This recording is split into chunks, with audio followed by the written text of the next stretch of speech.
Utah, the state that is dry and square. I mean, it's not a square state, but it is a pretty square state. And it's also one of the best states. In fact, it is the best state. But also personal bias since I was born there. You might be saying, what's so special about Utah other than that you were born there? What do you think of Utah? Do you think of natural landscape, people, the culture? No, do you just think of the deserts? Fair, but there's more to that. So let's dive deep and show you why Utah is great and things that you'll find in Utah. Alright, let's get the elephant out of the room.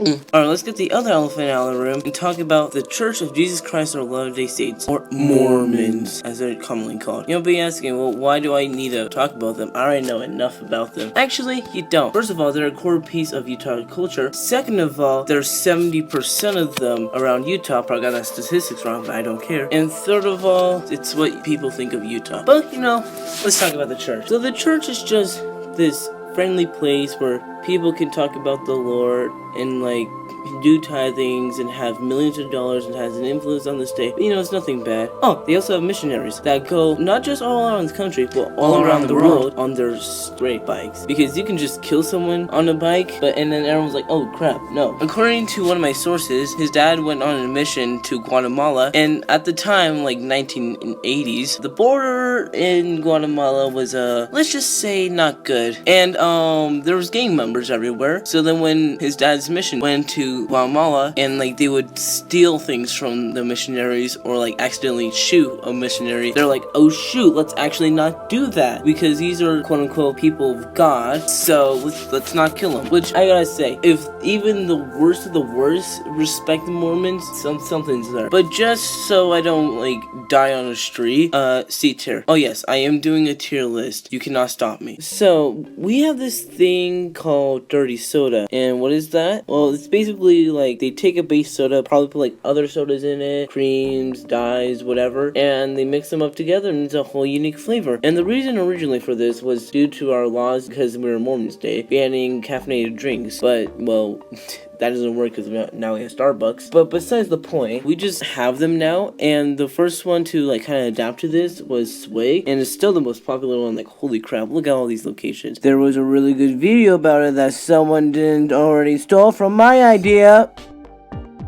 There's other ones like Quenches, Solutions, and all that. But due to its popularity, it's actually very banger-wanger, B tier. Now let's switch our attention to the outdoors. That's right, Utah has nature and actual landscapes other than the desert. We have 5 national parks. They are Capitol Reef, Bryce Canyon, Canyonlands, Zion, and Arches. I've been to all of them but Capitol Reef and Canyonlands, and I gotta say, the ones I've been to are so good. Look at Arches. Look at this. This is the main selling point of Utah when it comes to nature and the outdoors. Bryce Canyon, it's very good when you are camping out at night. Very cool. And it's not just there. They also have Escalante, Timpanogos, been there, done that. The Salt Flats. Look at all these natural parks. They're so good. We have variety. In fact, we have so much variety in just a little state, even though we're mostly a dry place, that people from around the world have seen us. And not just around the country. Because I saw one from Chihuahua, Mexico. I don't know how that got there, but it's there. And we also have greatest snow on earth.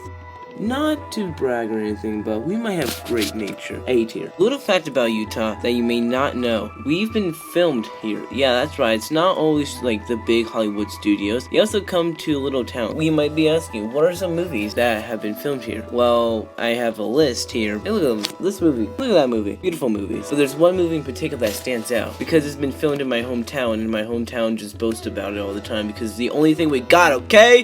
Okay? It's the only thing we have. But anyways, what is it? Footloose. Yeah, that's right, the 1984 edition. I don't think there's any other version. What's so great about it? Well, it brought us the song Footloose.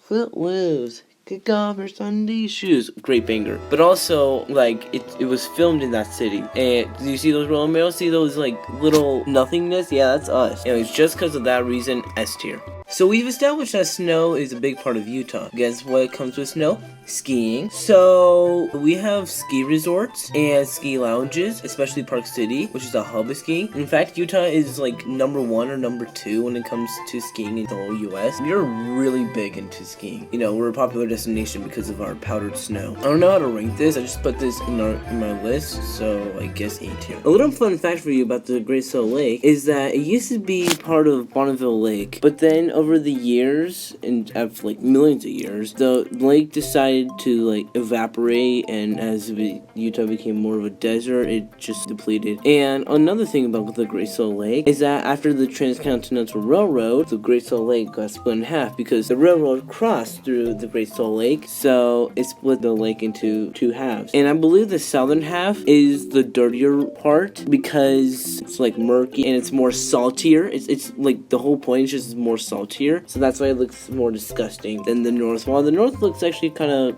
cool. So just a little fun fact about it. I don't know, I guess B tier. Now let's talk about Utah's temperature. Yeah, I know, I'm not proud either, but we gotta talk about it. For those who don't know, Utah's temperature, what's the best way to say it? Yes, bipolar. Thank you, friend. Because one day, it could be sunny. The next day, it could be raining. And the next day, it could just be snowing. And then the next day, it could be a windstorm. Like, what? It just depends. But typically, in the summer, it's blistering hot. In the winter, it's snowing or blistering cold. And then, in the spring and fall, it's kind of just whatever it feels like. The longest winter I had ever was from, like, February to June. School was out when the snow stopped. Why? Just stop. We don't need like a 6-month winter. Winter is from December to February. Don't you get it? Not through spring. That's not how the weather works. And also, if you go in Utah Valley, you can have different microclimates. You can be in Provo and it's like 70, but you can go to American Fork or like, heck, let's say Lehigh, and it's like a 30. And you're like, what the heck? It was just 70 perfectly. And then you go to St. George and that's like 20 degrees hotter all the time. I'm not even joking. I would put it at F tier because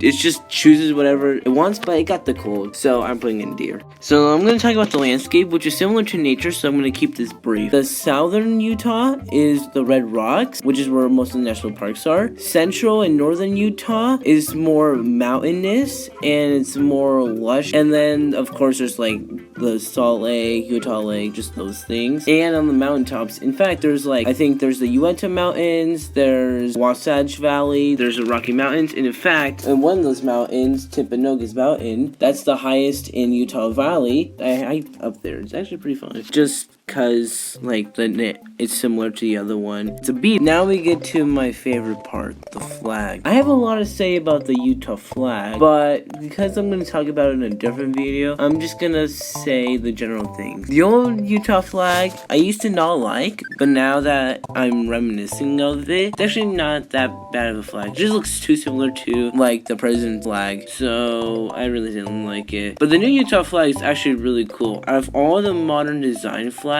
I actually like Utah's better. And the Utah city flags are actually really cool. Most of them. I don't like Sandy's. Out of all the Utah city flags, the Utah ones are really good. I'm not going to get into any more details, so I'm going to leave this as an A. Now let's talk about the insignia. It's kind of more like a symbol of a state or a country. You know, like the state bird, the state flower, the state coat. I don't know. There's a lot that Utah has. Like the state bird is a California seagull, even though they're not from Utah. There's this flower. Apparently they have a tree. Why is there a fish? Why is there a state pond? What? Why is there a whole Wikipedia list on this? What is going on? So yeah, Utah has some weird ones. I don't have an opinion on them, so I'm just gonna give it a C. Now let's go to Utah's laws. Not to get political or anything, but shut up. We're talking about laws. Shut up. We're talking about Utah's laws. Utah has mostly just conservative laws. I don't really want to talk about politics at the moment, but there's just typical conservative laws. And then there's also just Mormon laws. Like, there's a good chunk of laws that have been influenced by the Mormons, but just so I can just get this over with, a C tier. Alright, let's talk about what we do for our work, I guess. We have pretty good tech companies. We are pretty good at exporting and importing gold and silver, but our main cream of the crop, bread and butter, whatever metaphor you like to say, is that we have the largest open copper mine. Yes, sir! It's called Kennecott Copper Mine. I've actually been there on my 9th grade field trip. I can tell you firsthand. It is humongous. Even if you're just driving by Utah, if you go through this all the way to Salt Lake, you will see Kennecott Copper Mine. And even from, like, the valley. You can see Kennecott Copper Mine. It is huge. Holy moly. But yeah, that's all I have to say about it. Alright, let's talk about bees. So Utah's nickname is the Beehive State. And why is that? Actually, it's because we are considered hardworking, we work in teams, and that actually makes sense. You can see it's everywhere. We are stuck on the bee craze. License plate, bee. Flag, Beehive. I'm saying we are the Beehive State for a reason. I guess for this, I'm gonna have to put it at a tier. I don't know. I think it's funny. Let's talk about polygamy. I know. I don't want to talk about it either. So if you want to skip ahead, you can. But we gotta talk about it because it's Utah. Polygamy is the act of one man marrying multiple wives. That's the basic rundown. And all the women are fine with this. It's a weird concept. But polygamy used to be part of, like, a really crucial part of Mormonism. But when the Utah was trying to gain statehood, the U.S. was like, no, don't do that. Just ban polygamy. So they did, technically. There are still some polygamous groups out there, and one of them got turned into a documentary. Really hard documentary to watch, but very good. And someone I know, we used to be part of a polygamous group. They're out now, thankfully, but I don't want to go into any more detail. It's already rough enough. So, F tier. On a brighter note, so let's talk about Utah's history. It's gonna be coming from the top of my head, so bear with me. So, as far as I remember, the Mormon pioneers came from New York, and then they were banished, so they went to Nauvoo, Illinois, but then they got banished, so they're like, fine, we're gonna just find our own place, and then they just went west for a while. And then they found Salt Lake, and they're like, this is a great place to settle. So then they created Salt Lake, they created the first temple, and then it kind of expanded through there. That's as far as I remember. There's, of course, going to be a lot of missing pieces in there. So if you want to read more about Utah history, I recommend you, look up some books. But I honestly, from what I've remembered, it's a really good history. A tier. Speedrun starts running around because this video is getting too long. Fry sauce, it's just ketchup and mayonnaise. B tier. Crown Burger, it's something like some restaurant in Salt Lake. I don't know what type it's about. C tier. Sundance, it's the biggest theater festival in all of the US where indie studios can come together and watch videos. C tier. Chick-fil-A, I have no idea why it's popular here. It's actually kind of good. B tier. Potatoes, I also don't know what that's about. C tier. Jello, if it's green, it's Utah, and I actually like it. A tier. Square Donut, it's from the Lehigh Bakery. It's really good. A tier. Sloughing, it's basically another way to say you're skipping class, and I've never done it before, but C tier. Holidays, they have Pioneer Day, which is where the pioneers came to Utah. S tier. Mormon underwear, I don't know what that's about. D tier. Saltwater taffy. A tier. Anyways, continuing on. Now, let's talk about how to find a Utah mom. So, A, do they live in Utah? B, do they look like a basic white woman? C, do they have this beach wave hair? D, do they have this specific dye? I don't know what hairstyle this is. I just know they dye their hair like this. Do they like Dr. Pepper for some reason? And do they have kids who are like basic white men and women? If so, congratulations, you find yourself a Utah mom. I'm very proud of you. I just don't really care about them, so I'm just gonna put them in D tier. They're very common. I'm not even joking. Let's talk about colleges. Not city colleges like Utah Tech or M Tech, or not even like the mainstream colleges like UVU or Utah State. Oh, the two rivals since the beginning of time and space, also known as the Holy War. Yes, I'm talking about BYU and U of U. Both are respected universities in their own right. But when it comes to football, oh man, it gets heated. When it comes to football, BYU kind of lags behind, but now they're actually kind of picking up. They don't really have that much sports, so this is kind of like our only thread, and that's why it gets so heated. It's kind of like Alabama. They don't got much sports, so they can just do that. Teacher, why not? Let's talk about Utah names. So they're pretty goofy. Typically, how you spell a Utah name is it ends in Lin or E. There's 4 different variations. There's E with an IE, E with an EE, there's Lee, I with an L-I-E. There's E, like Y, or Asher. Asher, for some reason, is a pretty Utahn name. You can have similar letters as your like last name to your first name. You can use your last name as your first name, or your name starts with Mac, like MC or MAC. I don't know why, just does. I found it from this article. It explains it more in detail, so you can go check that out if you want to learn more about Utah names. Anyways, they're so goofy, I gotta put in C tier. Another one I'm gonna briefly talk about. So there's this popular lake destination called Lake Powell. It's not even a lake, it's more like this weird river thing that people kayak in. It was made due to a dam that like exploded and just flooded the whole entire area. I don't know, I just thought it was cool to put in here, so A tier. Now let's teach you how to speak like a professional Utahn. You gotta skip your T's, specifically your T's. You can skip any letter if you want, but specifically your T's. Because like mountain or winner, you can switch letters around for some reason. I don't know about that one. Oh, how do you spell this? Yeah, that's Tooele. Or this. That's ochre. Well, how about this? Yeah, you probably know what it is. Yeah, it's hurricane. What's this? It's Scipio. Or this? Enoch. Or this?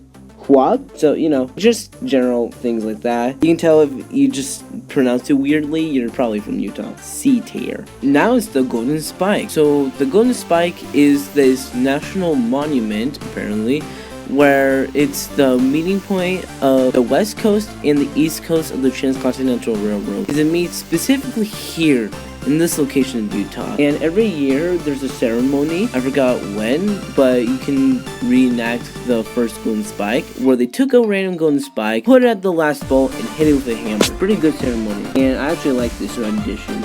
A tier. Now our last topic, thrift stores, specifically the DI. It's just a secondhand thrift store made by Mormons, and it's just a charity. I don't know, I just wanted to talk about B tier. We have finally come to the end of our journey.